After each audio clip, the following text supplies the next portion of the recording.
Hello, I'm Creature Hunt Guy, and welcome back to another movie review. So let's get this going. Today's movie is Rise of the Planet of the Apes. So as you may have guessed already, that Rise of the Planet of the Apes is the story of how the apes rose to take over the planet. And this is of course a prequel that is long overdue, seeing as how the original Planet of the Apes came out like in the middle of the 70s, back then. So it basically takes place in like the not too distant future, or I guess modern times pretty much. And it's a movie starring James Franco, who, as we've seen in last few years, he's done a very good job and has obviously got quite a wide variety in acting, and he's got a lot of potential. And well, apparently he's also a doctor. I'm not kidding. He's actually working on his PhD, which is weird. But enough about that, and more about the apes. So, they're working on a drug on how to cure, Alzheimer's, which is actually a pretty real thing, and it's neat to see the whole crazy thing where apes take over the world kind of intertwined with reality, like Alzheimer's. How do you get those two together is actually almost near impossible, but it takes a good writer and a good director to get that to look real, and this movie does exactly that. But apparently the drug not only does that, but it also helps, not only cures the brain, but it also helps to evolve the brain a bit, which, as they're testing some monkeys, that, of course they're not going to test real people, right? Well, they're testing monkeys, and the monkeys start to get kind of smart, which is a little weird. But unfortunately, one of the apes go nuts, and they shut down the entire program because, we can't have people going nuts and everything, right? Especially old people. That'd be scary. But there's one monkey that's left over, and that is the monkey that James Franco takes home to take care of him as his own son. Or his own chimpanzee. And as he turns out, he's born exceptionally smart because he was born out of one of the smart apes. And so, he becomes Caesar.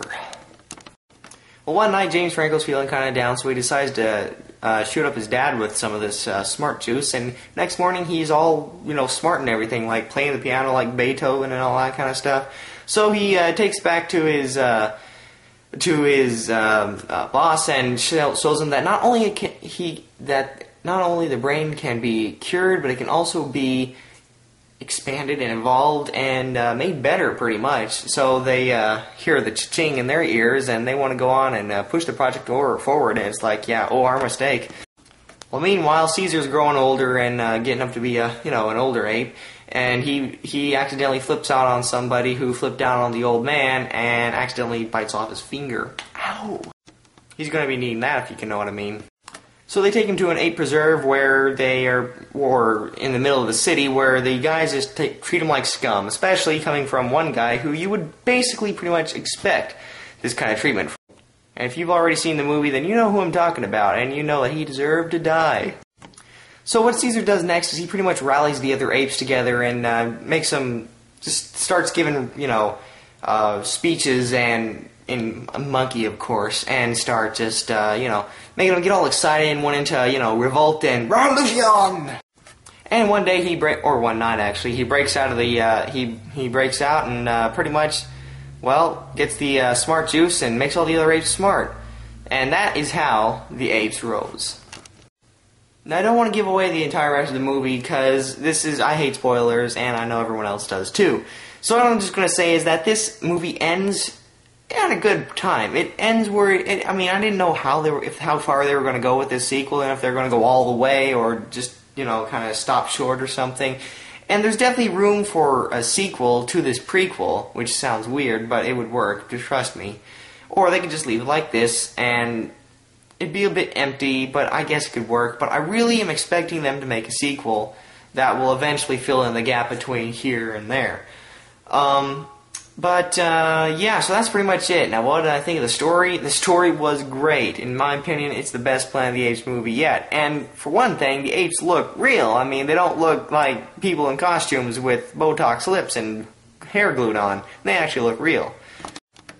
Of course, Charlton Heston was not in it, and neither was his character, which, is alright, but, I kind of wish he had been, and the character was in there a little bit. You're full of crap. Yeah, I know. The acting is really good. Like I said, James Franco does a great job, and the other people do too. I mean, I guess they don't really focus on the other characters that much. It's more like just James Franco and Caesar. And Caesar, man, he gets expressive, downright expressive. And to me, he's one of the cooler characters in the movie. But James Franco really does a good job, and they make you feel sorry for him and Caesar just because they are like two different species, but they also are, two different things, but they have a connection together, and it's like father and son almost, which is weird, I know, but, that's what they do, and they did it great. The movie was long, but it wasn't, like, too long. The beginning of it was kind of interesting, was very interesting, and not much happened, but it was just so neat to see all this cool science fiction-y stuff. Like, it's a nice break from just, over your head superhero movies or fantasy movies like Harry Potter and stuff. They actually break it down and show you what's going on, which is neat. And then the other half of the movie is like it's an action movie, and they got apes killing people and running the poles into police cars and all that kind of stuff. I mean, it's just great. I mean, it really is. So like I said, this movie could have a sequel, but it wouldn't be like ending anything. It just doesn't show the... I don't know, it could have a sequel, but it could also just stay the way it is, and I'm hoping it does have a sequel, because if they keep it like this, then this could be like the best. They could make a whole other trilogy of Planet of the Apes movies, and then have that be the prequel series, like Star Wars. Only hopefully not as disappointing. But, yeah, so the Planet of the Apes, Rise of the Planet of the Apes was, in my favorite, the best Apes movie there is right now. And of course, better than the remakes, which we'll not talk about those.